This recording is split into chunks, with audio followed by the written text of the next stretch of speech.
On parle que de ça, il fait l'unanimité. Abdel Malik qui est au Théâtre du Châtelet pour un nouveau spectacle, un spectacle inédit d'un nouveau genre sur les textes d'Albert Camus, L'art et la révolte. Bienvenue au Figaro pour nous en parler. L'art et la révolte, c'est un peu vos deux objectifs dans la vie en fait. Oui, disons qu'il y a toujours... c'est Camus justement qui parle du fait d'être artiste. Pour lui, un artiste est toujours entre le refus et le consentement. Il y a cette idée de dire que... on doit tout faire finalement pour servir à quelque chose et être responsable. Donc voilà cet équilibre, l'art mais pas l'art pour l'art, l'art pour quelque chose. L'art et la révolte, vous avez dit dans une interview être révolté, mais pourquoi ? Vous pensez qu'aujourd'hui on a besoin un peu de se révolter ? Je pense qu'on doit être révolté en permanence. À partir du moment où subsiste l'injustice, on se doit d'être révolté. Mais après, il ne s'agit pas, encore une fois, comme l'art pour l'art, il ne s'agit pas aussi d'être révolté pour être révolté. Il s'agit d'être révolté dans le sens où, et là je cite en substance Camus, où on se doit d'exercer notre métier d'être humain jusqu'au bout. On regarde un extrait de ce spectacle diffusé sur Arte, regardez. En ayant assez de mourir à petit feu, en viennent à s'immoler.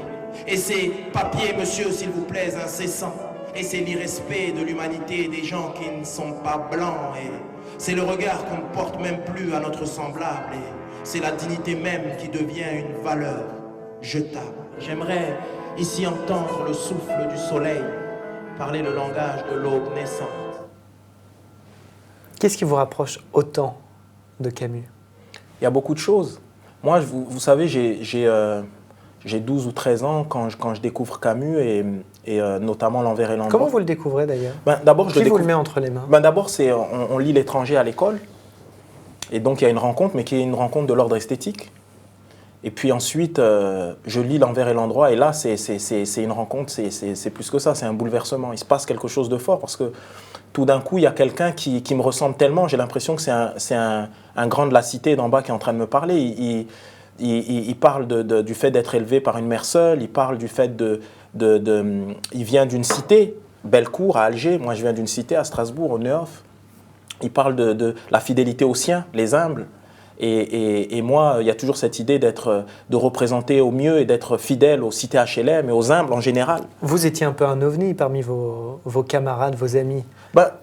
Disons que j'ai jamais eu peur. Ils vous disaient quoi d'ailleurs quand vous expliquiez que vous pouviez être bouleversé par un bouquin d'Albert Camus ? Mais on rigolait. C'est-à-dire que moi, j'ai jamais eu peur d'être moi en fait, jusqu'au bout.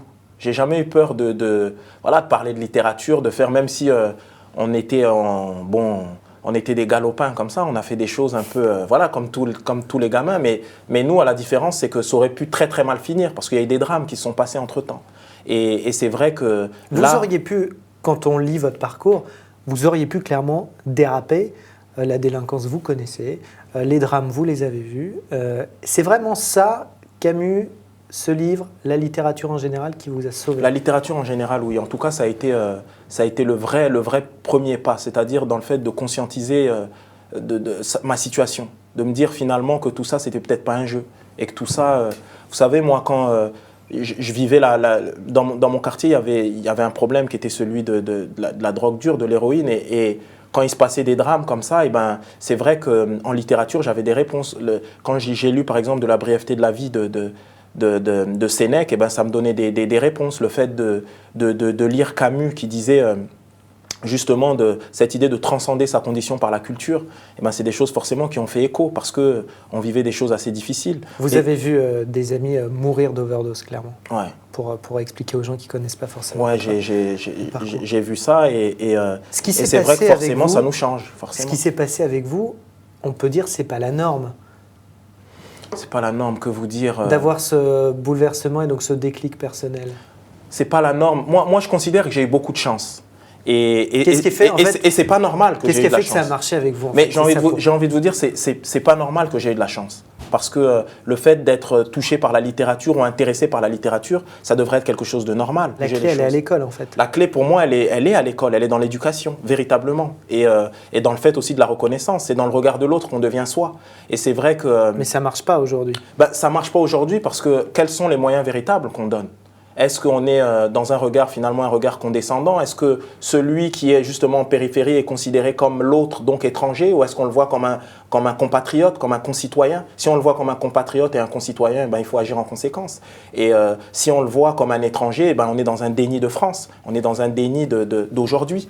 Et voilà, et je pense que récemment, il y a une grande figure comme Nelson Mandela qui est parti récemment, et c'est un merveilleux exemple citoyen, un merveilleux exemple républicain, et puis un merveilleux exemple de réconciliation. Et on en a besoin aujourd'hui, on en a besoin, j'ai presque envie de dire, dramatiquement en France. Qu'est-ce qui vous effraie le plus en ce moment en France? C'est peut-être ça. Ce qui m'effraie le plus, c'est ce sentiment que plus on avance, plus il y a deux France en fait. Une France de ceux qui seraient des Français légitimes et d'autres qui seraient des Français illégitimes. Ça me fait vraiment peur. Et en quoi on va faire en sorte justement de ne pas prendre des solutions extrêmes, à savoir aujourd'hui des solutions violentes qui sont par exemple le fait d'adhérer à des valeurs extrêmes comme celle du Front National ou... voilà, et c'est important d'être dans cette attitude. Ça vous inspire quoi, justement, cette montée permanente du FN?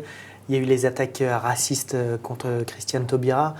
On sent un climat comme ça très tendu, très malsain. Ben, de mon point de vue, vous savez, on parle souvent de la crise, notamment de la crise économique. Pour moi, la crise, elle est beaucoup plus profonde, et la crise économique, finalement, n'est qu'une conséquence. C'est une crise des valeurs, c'est une crise, j'oserais presque dire, une crise humaine. C'est... de mon point de vue, lorsqu'il n'y a plus d'intelligence, lorsqu'il n'y a plus de culture, lorsqu'il n'y a plus d'histoire, eh ben c'est à ce moment-là qu'on se réfugie dans les extrêmes. Alors pourquoi vous n'allez pas plus loin? Vous avez déjà dit, non, moi je ne veux pas faire de politique, je suis ni de droite ni de gauche. Pourtant, quand on voit votre engagement, votre discours, vos solutions, pourquoi pas aller plus loin et embrasser la politique? Ben parce que chacun doit rester à sa place et chacun doit faire son métier au mieux. Je pense que nous autres artistes, on est là pour impulser les choses. Nous autres artistes, on est là pour déconstruire une certaine fiction que peuvent amener certains politiques ou certains médias. On est là pour amener du sens. On est là aussi pour amener de l'humanité, mettre du cœur. Et pour moi, c'est pas ma place. Il y a une ligne rouge où moi, je suis un saltimbanque, je suis un MC, je suis là pour faire bouger les choses. J'écris. Vous amenez quand même beaucoup de sens, là, votre dernier livre, L'islam au cœur de la République. Au secours de la République. Au secours de la République, pardon, où vous racontez l'histoire d'un candidat favori à la présidentielle qu'on surprend en train de prier. Ouais. Et du coup, ça fait scandale. Ouais. Et d'ailleurs, on ne sait pas si finalement il est disqualifié ou non. Ouais, parce que c'est un Français, un franco-français, hein, et on le surprend en train de prier, mais la prière musulmane. C'est-à-dire, et tout d'un coup, celui qui était le favori des sondages hier, qui était quasiment le président, et ben tout d'un coup, tout est remis en question. Et moi, en fait, je pose des questions. L'idée, c'est de dire que si aujourd'hui la France n'est pas capable de regarder, de comprendre que l'islam aussi est une religion française, et ben d'une certaine manière, elle se regarde mal. Et en vérité, les valeurs républicaines et laïques sont suffisantes justement pour préserver de tout dérapage. Donc finalement, qu'on soit chrétien, musulman, juif, ou autre, ou qu'on ne croit pas en Dieu, ça n'a pas de... Vous dites clairement, la République n'a pas besoin Bien des sûr, religions. La République n'a pas besoin des religions. Et la République est là justement pour protéger les citoyens, faire en sorte que les citoyens puissent choisir leur religion ou leur non-religion, etc. Avant de se quitter, un mot quand même sur la musique. Oui. Le slam. Là, ce projet est très particulier sur Camus, même si c'est aussi de la musique. Votre tour en solo, comme on dit, vous y pensez ou c'est quelque chose qui ne vous travaille pas plus que ça? J'y pense, mais je pense qu'il y a aussi, il est important de voir aussi ailleurs, d'utiliser d'autres médiums. Et c'est vrai que par exemple, là, cet été, j'ai adapté pour le cinéma mon premier livre, Qu'Allah bénisse la France. Et c'est quelque chose qui m'a... Très autobiographique. Très autobiographique. Et cet outil, le cinéma aussi, me plaît énormément. Mais encore une fois, à chaque fois, c'est les mots qui sont au centre. Donc, et j'ai travaillé donc, sur la BO, qui est aussi... c'est de la musique également. Mais c'est vrai que mon album... j'attends de voir le final, je sais pas, quand mon cœur me le dira, et ben il se passera ce qui se passera. Donc voilà. Merci beaucoup d'être venu au Figaro nous parler de tout ça. Et donc votre actualité, ce spectacle L'Art et la Révolte, c'est donc ce 16 décembre au Théâtre du Châtelet et c'est aussi en tournée.